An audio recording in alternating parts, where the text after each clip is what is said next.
that he handed the pure form of Sita to Agni Dev in his protection, in the protection of Agni. So she was concealed by Ram with the help of the fire, and in her place, the form that was walking with Sri Ram was the illusioner of Sita. So when it was the illusionary Sita, she got attracted by, and she was not able to realize the game of Ravana in attracting her, isn't it? So that is why she is attracted. She is not able to discriminate between the game that is being played with her. And this is how this golden deer, when Marich comes in form of golden deer symbolizes the materialistic prosperities in today's world. The materialistic comforts are like golden deer. And they are trying to attract the human beings. We find small children on television, when they see certain things, they demand those things from their parents with that name and brand. We want this type of shoes only. We want this type of things only. So the materialistic comforts, materialistic pleasures are like this golden deer. And because the ordinary form of that illusionary Sita was there, she did not able to otherwise just imagine the one who is the embodiment of purity. How can she come under the influence? She is the embodiment of purity. Purity can never come under the influence of anybody. But because that pure form was given to Agni Dev for Suraksha, and the illusionary Sita was there, the ordinary consciousness. So whenever we human beings are also in our ordinary consciousness, we are not able to recognize the illusions that are there prevailing in the world. And then we ask Ram to get it for me. Wisdom understands the game, but still he tries to fulfill. Sometimes in our prayers, in our meditation, what do we try to tell Supreme Father Ram also? Oh Baba, please get me this, then I won't ask for anything. In our prayers, we also ask for something from God. We may be having everything, but there is still the desire of attaining something. Attaining that golden deer, and we do not know how much problems it may create for us in our lives afterwards. But at that moment, we ask from God also, oh God, grant me this wish. So Ram also, seeing the game behind it and how the purpose of his life coming to this world is going to be fulfilled now, he goes. Attacks Marich, runs after that golden deer, hits him, and he comes back to his normal form. But still he does not leave. He shouts in the voice of Sri Ram, Lakshmana, Lakshmana, come. And that is when that deer signifies the temptation. How temptation enables us to become victims. So we also become victims when we are under the influence of temptation. And that is when Sita, the soul is Sita, the daughter of Mother Earth, she does not realize whose voice it is. So we are not able to recognize whether it is my own dictates of the mind or whether it is the dictates of Supreme Father. And we feel as if when I was sitting in my prayers, God also gave me this message. And we are not able to identify whether it is the dictates of my own mind or whether it is the dictates of the Supreme. And we come under the influence. And this is how Sita asked Lakshmana, you should go. Lakshmana was not willing to go. But because of certain words and certain behavior that was done by Sita, he agrees to go. But before he goes, he draws that line, Lakshman Rekha. And Lakshman Rekha means the line of moral values, moral character. He draws that line that you will be safe in this line of moral values and moral character. Do not go out of it. So, Sita was in the hut with the line around her and she was protected. But when Ravan comes, he is again in another form. He knows how to change his form. So he comes in the form of a beggar, a bhikshuk, trying to beg alms. And he was very well aware that I will not be able to enter this line. I would get burnt. Lakshman. Laksh means the aim of life. The aim of life that is given by the Supreme is to follow morality and moral character in our life. But when we divide Lakshman, it is given a Laksh to the Man. Man means the mind. The mind should be protected and it should stay in this line of moral values. And no Ravan can come inside. No evil form can enter our minds, can enter our thoughts. But that is when Ravan asked her to come out, asked the minds to come out of that line of moral character, of morality. And that is how sometimes when we also leave our morality and try to help others in such a way, thinking that, well, this is normal, nothing is bad in this. But we do not realize the pitfall behind it. It is a deceit which is going to deceive us and take us into troubles. And then we regret and repent. Why did I come out of this line of morality? So God also has given us a set of code and conducts for our life. He has also set a line of morality, of moral values. But in Kali Yuga, we find all human beings have crossed this line of moral code and conducts. And that is why we come under the influence of Ravan, and Ravan takes us away. He takes away Sita, and Sita is the soul. The soul comes under the influence of Ravan. Ego. And that is when he is taking her, she starts realizing what mistake I have done. But then nobody can save her. Nobody can help her. And even if Jatayu-like souls come to help her, those who are following the path of peace, they try to come and help. But they are also fatally wounded by Ravana. And they also cannot do anything to help Sita, those who have crossed their lines of moral code and conducts. Today we find the youngsters, how they get entangled in the viciousness. And by the time they realize, it's very bad, their dressing is such, their company is such, their attitudes are such, whatever they see on the television is such, and this makes them cross that line of moral code and conducts. And that is why they become victims. Nobody can help them. They become victims of drugs. They become victims of so many other things. And nobody can help them to come out of it.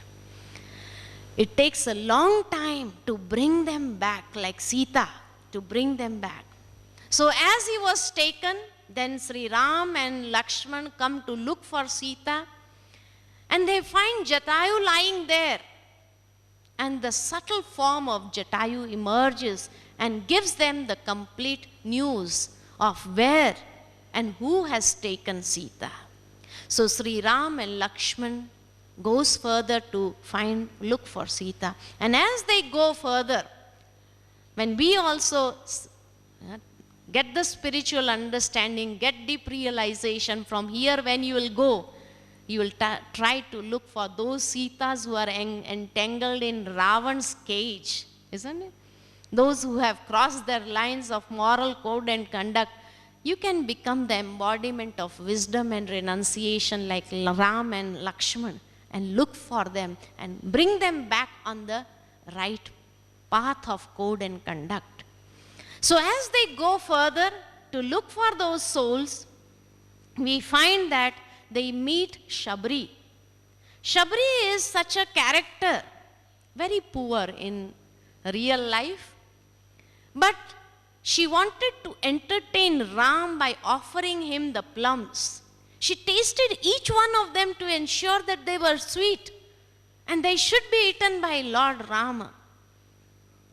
Similarly, today also we find there are such souls in the world, very poor maybe, materialistically, but they have so much of bhavana, so much of feelings and dedication for Paramatma, for the Supreme.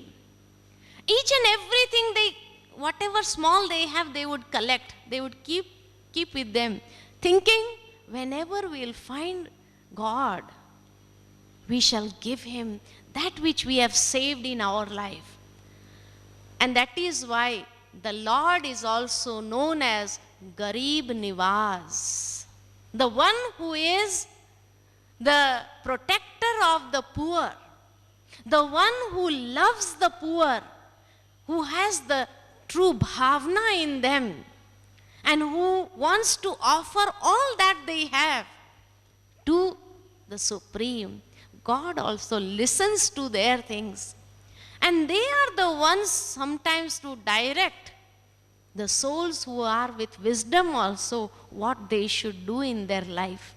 This is how she directs Sri Ram to go to Rishimak Parvat, where he would meet Hanuman, his devotee. So similarly, those souls who have got spirituality and wisdom, these poor souls, sometimes they become instruments to direct, to show us the path, so that we find those devotees of Sri Ram, the Supreme Being. And as they move forward, they find Hanuman, who is the embodiment of devotion, who is a friend of Sugriva. Hanuman had some mighty powers in him. And Hanuman means the one who has conquered ego. Hanuman or uska hanan karne wala. Man, respect, and Anuman, doubts. The one who had conquered doubts and ego from his life. He is known to be Hanuman, man ka hanan karne wala. Which means, or the embodiment of selfless service. And not only that, one who had courage and one whose intellect was surrendered to God. He had conquered ego and assumptions from his life.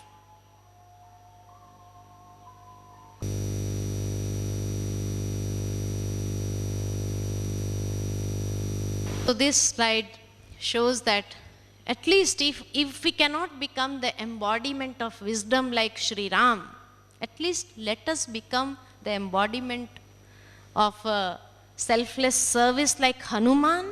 Can't we become like Hanuman?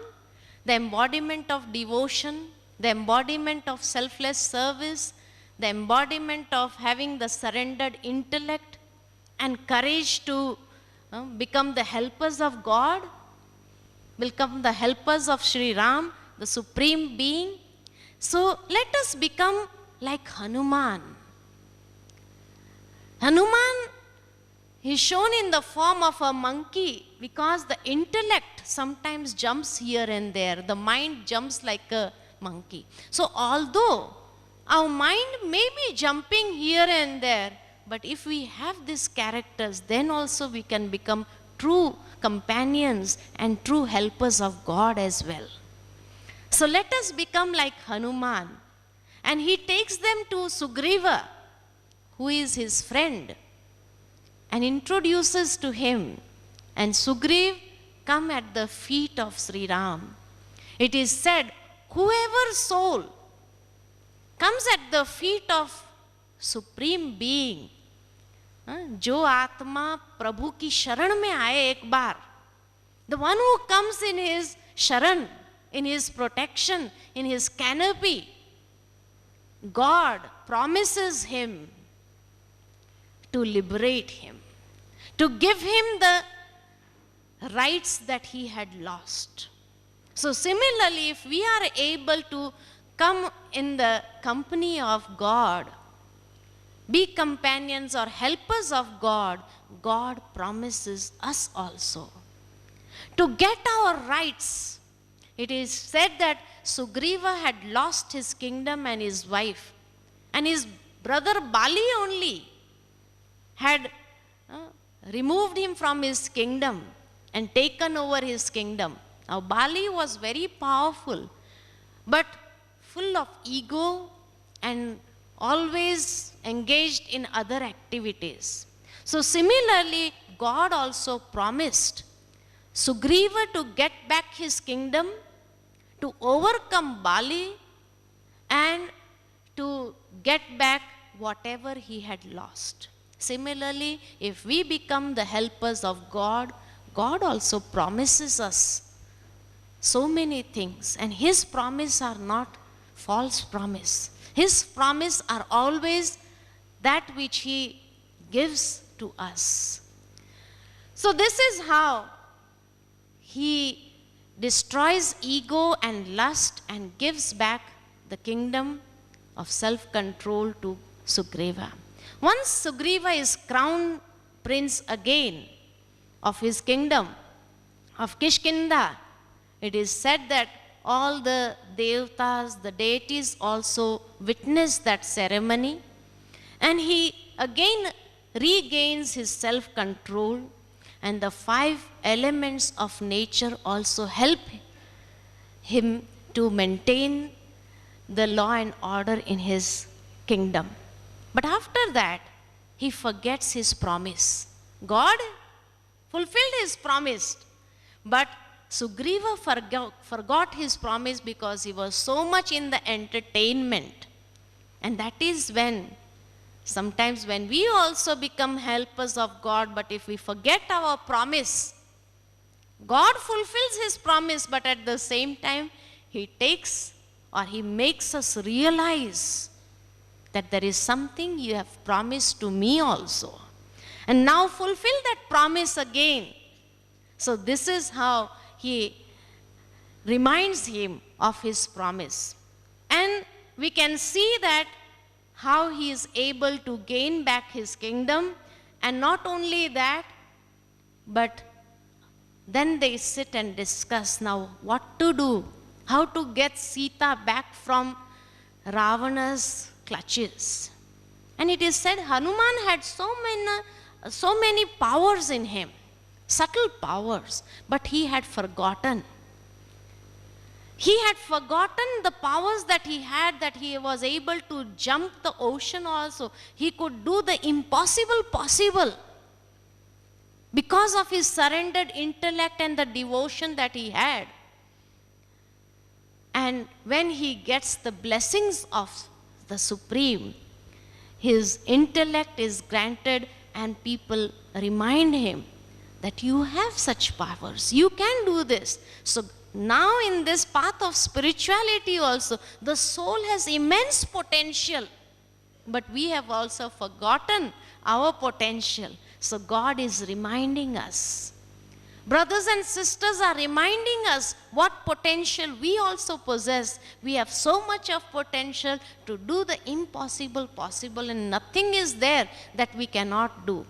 But if we also surrender our intellect to God, He will take care of it. He will take care of whatever obstacles will come on our path, and He will bless us. This is how He had blessed Hanuman also And he sent him, chose him to be his most faithful and most loyal Doot, and sent him to Lanka. When he is able to focus his mind and intellect, and when he is able to have that concentration, because of the devotion, concentration, and focus of mind and intellect, he can do the gigantic task also. If we also keep our mind focused on God, concentrated on God, and with the devotion in the heart, we are also able to do the impossible possible in today's world. And this is how, when he is trying to cross the ocean, the first thing that comes in his path is Mount Menak. It rises from the ocean. And he asked Hanuman, why don't you take some rest? Why don't you stay here for some time and then go onwards on your journey? So similarly, when we also become the helpers of God, there are certain elements that would come in our path also, asking us to rest. Now, in the path of a Purusharthi, rest is the greatest enemy, which I told you the other day also, that the time for God to distribute fortune is morning hours, Amrit Vela, and the time for Maya is also there. Why don't you rest for 5 minutes? And once we rest for 5 minutes, what happens? The Amrit Vela is gone. It is already 5 o'clock, and 5 o'clock we open our eyes. Isn't it? So the time period goes by. So for a Purusharthi, for an effort maker in the path of spirituality, rest is the greatest enemy. And if we also start taking rest in our lives, we can never achieve our goals. We can never achieve our destination. So he overcomes rest, overcomes Mount Menak also, and proceeds further. And when he proceeds further, there is another one that comes up, Sursa and Sihika. Sursa and Sihika were said to be blessed. And anyone who would cross that ocean had to go through their mouth. And that is when they would become their victims. So similarly also in the path of effort making, on the path of spirituality, when we are making efforts, when we are proceeding, Sursa means jealousy, ill feeling. And Sihika means competition. These two come up in our lives also, jealousy and competition. And no one can be saved from these two, because they come in subtle way that we are hardly able to identify them, and they are blessed. They keep their mouths open. Competition and jealousy are always there with their mouths open, and we have to go from the mouth. And that is when they try to kill us. That is why we find in this age of competition, so many people become victims when they are not able to achieve their destination. And the competition is so great, they end up their lives. They kill themselves. They commit suicide. And jealousy is also such that makes them their victims. So Sursa and Sihika means jealousy and competition. These two are the greatest barrier for a person who is trying to follow the path of spirituality. The greatest hindrance. But Hanuman, a person who was focused, a person who is concentrated and has a surrendered intellect and courage, he overcomes this too also and moves further on his path of spirituality to attain Sita, to look for Sita. And as he goes, reaches the kingdom of Ravan, and is trying to look for Sita, and then in Ashok Vatika, the garden, he sees Sita sitting underneath a tree. Ashoka means where there is no shoka. Shoka means grief, sorrow, unhappiness does not prevail there. In the materialistic comforts, human beings feel there is no grief, no sorrow when we have all the materialistic comforts. But we find that although it was Ashoka garden, Sita was sitting there in Shoka, in grief. Isn't it? So similarly, although staying and living in this world of physical comforts, materialistic prosperities, but the soul are not experiencing true happiness in their lives. And they are also sitting in Shoka. Isn't it? So the materialistic comforts are temporary. They give temporary happiness, but finally they make the prisoners that they cannot leave those materialistic comforts and they cannot enjoy happiness as well. Then they start thinking, it was better we did not have these comforts. We were more happy then. But now nothing can be done. So similarly, we find that this world where the materialistic comforts are, once we become victims of them, we cannot lead a life of happiness also, and we cannot let them go also. This is how we become prisoners. And we are sitting in the Ashoka garden, in Shoka, in the remembrance of God. Oh God, why don't you come and liberate us from this cage, which is of gold, but it is not giving us happiness. And Ravan comes there, and he still asks Sita, you should become mine. You should come under the influence of mine. But Sita just takes up a grass. A grass is in her hands, and she challenges Ram also. I will not become yours, and you cannot enter, or you cannot come beyond this grass, because that is the power that I possess, and I can burn you into ashes.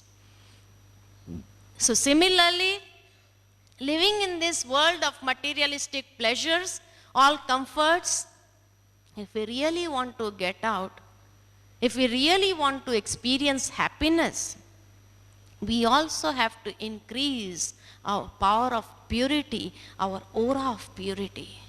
Then we'll be safe. We'll be safe from all sorts of evils that are being surrounding us. Because those who are in materialistic pleasures, their enemies are also more. And they try to attack them in different ways. But if we have that spiritual aura, and the aura is more, then we can challenge such Ravans also, such demoralized human beings as well, who try to bring us under various types of pressures. We would not come under their influence. So this is how Ravan could also not do anything to her, and he leaves, and that is when Hanuman realizes and comes down, shows him the ring that was given by Rama, and the one who is surrendered intellect and has devotion, Sita, the embodiment of purity, is able to recognize him, that this is no other than a messenger from God. So when the messenger from God comes, such souls who are in grief, who have all the pleasures but are in grief, they also recognize those messengers. When you came here, there was some messenger who had come up to you. Why don't you come to Mount Abu? Had come with the message of God, showed you his ring, and that is why you felt, yes, let us go and visit this place. So similarly, those who become messengers, so now when you go from here, you will become the true Hanumans for others. And you have to bring those also who are lost in that Ashoka Vatika, who are lost in that materialistic world with all comforts. but who are in grief and pain and sorrow. You have to give the message of God that you have heard here after going from here. And they will also, those who are the embodiment of devotion, they will realize the message.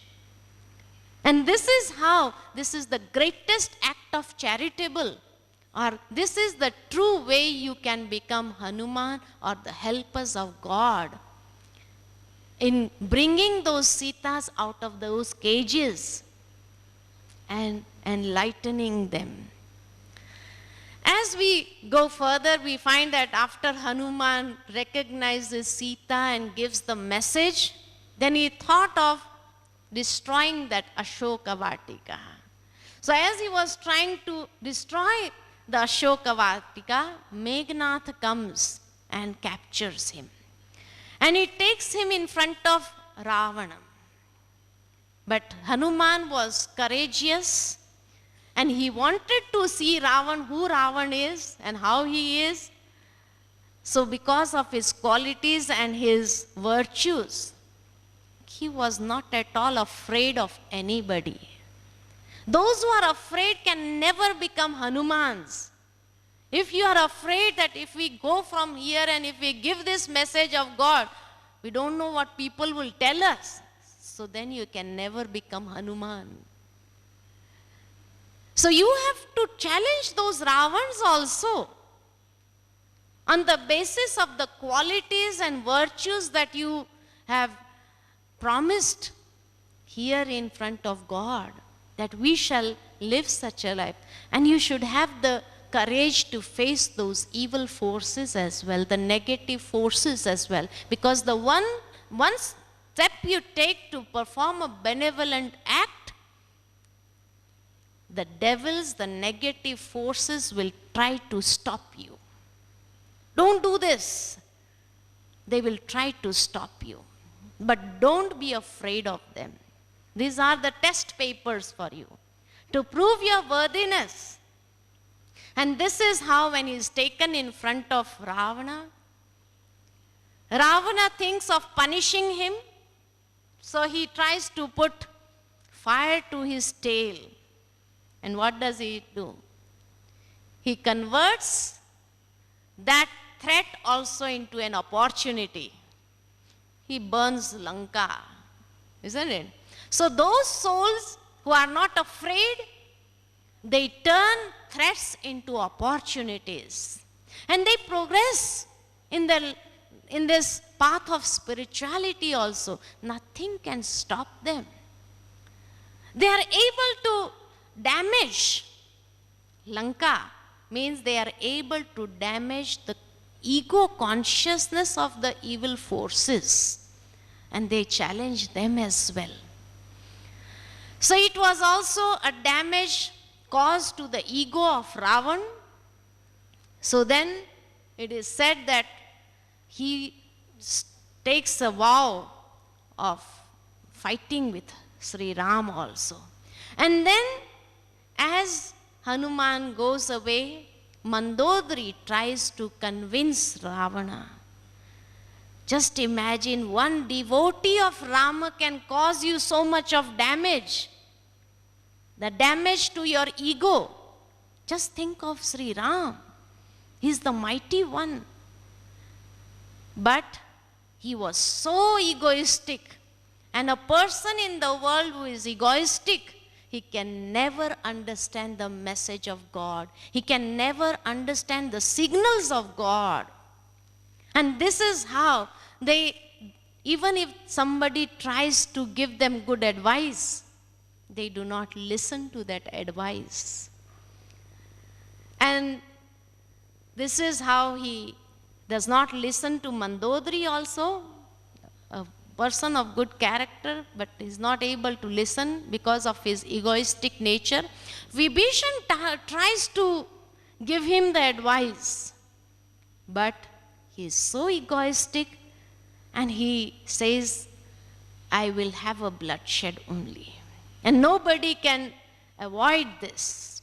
And he kicks Vibhishana also. Vibhishana is also another devotee. So those devotees, they have to suffer something when they become the helpers in the path of spirituality or in the path of the supreme consciousness. But when he kicked Vibhishana, he landed at the feet of Sri Ram. And when he landed at the feet of Sri Ram, again Ram promises him to give his kingdom. He knew that Vibhishana has stayed in the kingdom of Ravan just like the tongue is staying in between the 32 teeth, where all the evil forces are there and he could not do, but still he had remembered me. So God also is indebted to the devotion of Vibhishana. So similarly, if we also stay amongst those people who are of the devilish character, but still if we live like the tongue in between the 32 teeth, safe, on the basis of the devotion and the true heart, God becomes indebted to us also.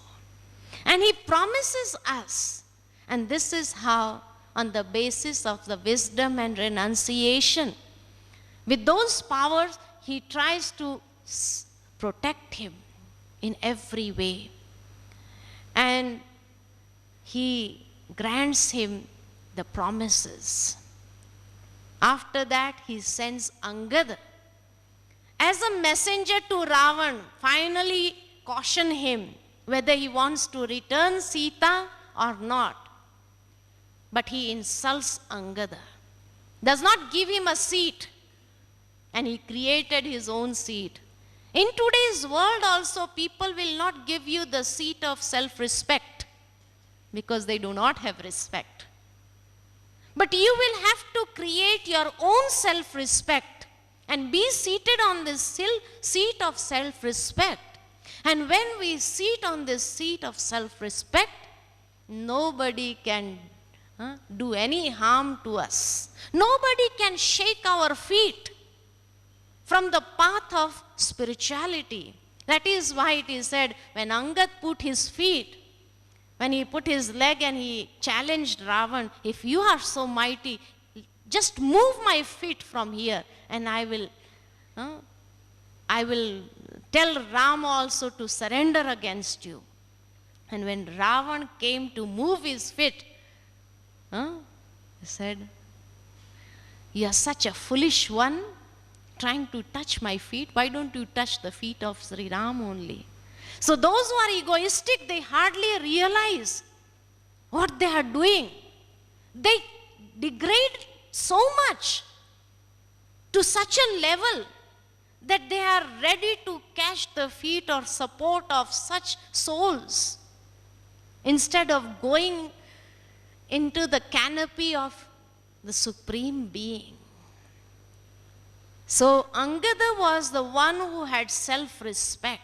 So although Ravan tried to tell him so many stories, he had killed your father, he had done this to you, he has done injustice to you, how can you give him support? But he never came under the influence of the egoistic nature. So ego and self-respect cannot go together. Either a person is sitting on the seat of ego, either he is sitting on the seat of self-respect. So it is up to us which seat we want to adopt in our life, whether we want to create our own self-respect and sit on that seat, or whether we want to sit on the throne of ego, which makes us the slave. He was ready to fall at his feet and touch his feet. This shows the slave, how he is ready to become the slave of anything. So let us not become the slave, but create our self-respect and sit on the seat of self-respect. This is the self-respect God gives us. Who you are. Know thyself. Realize thyself. And when He gives us this realization, we are able to elevate ourselves. And that seat is higher than the throne of ego. It is higher. And we are sitting on a high seat.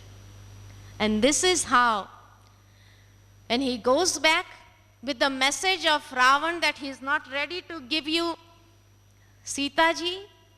So he asks for the way from the ocean. He pulls out his arrow to get the road to Lanka, and that is when it is said the gods and goddesses arrive from the ocean and advise him, "Oh Rama, why don't you worship Shiva? Because he is all powerful. You have to take divine powers from him if you want to overcome Ravan, because Ravan has also gained the powers from Shiva.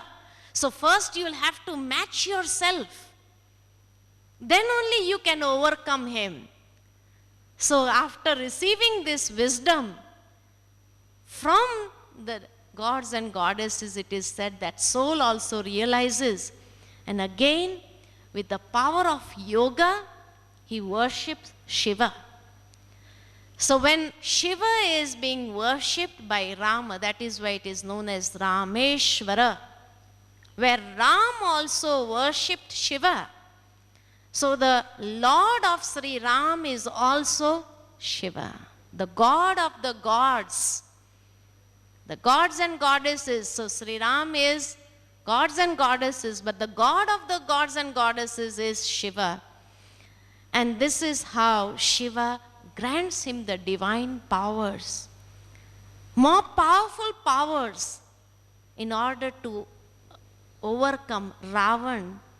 So until and unless in the end we also have to come to Shiva only, then only will be granted with those powers, so that we are able to overcome those negative forces, negative elements from the society also, and again become the helpers of the Supreme Being in establishing the golden aged world and liberating all the Sitas from the cage of Ravan, from the Ashok Vatika, so that we take them back into that kingdom of heaven, that is Ram Rajya.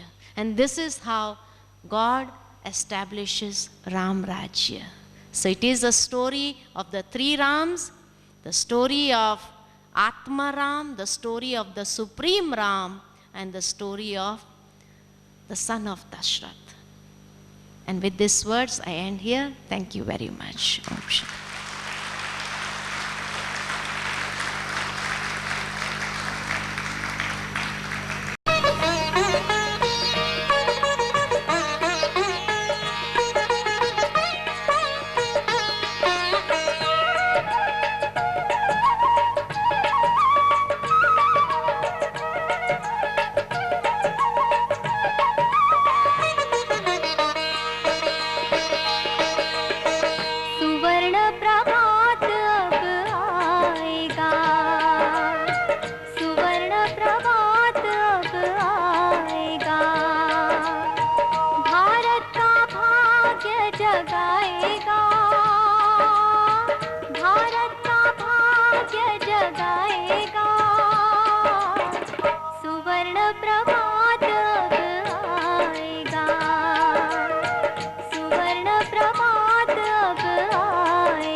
संतोषशील बसेगा मन में, स्नेह भरा होगा जन जन में, शांति सुधा फिर से बरसेगी, धन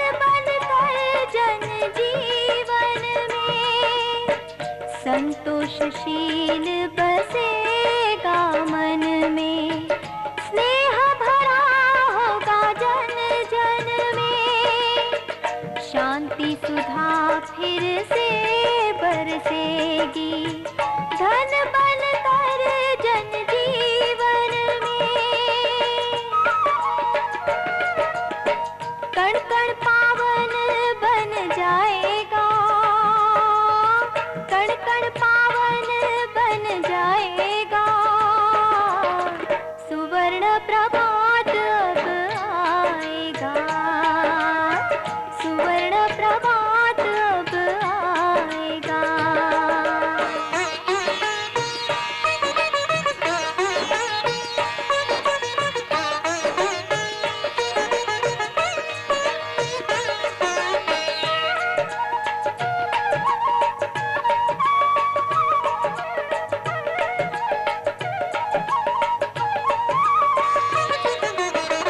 सत्य अहिंसा की जय होगी, हर आत्मा सुख में निर्भय होगी। प्रकृति सेवक बन जाएगी,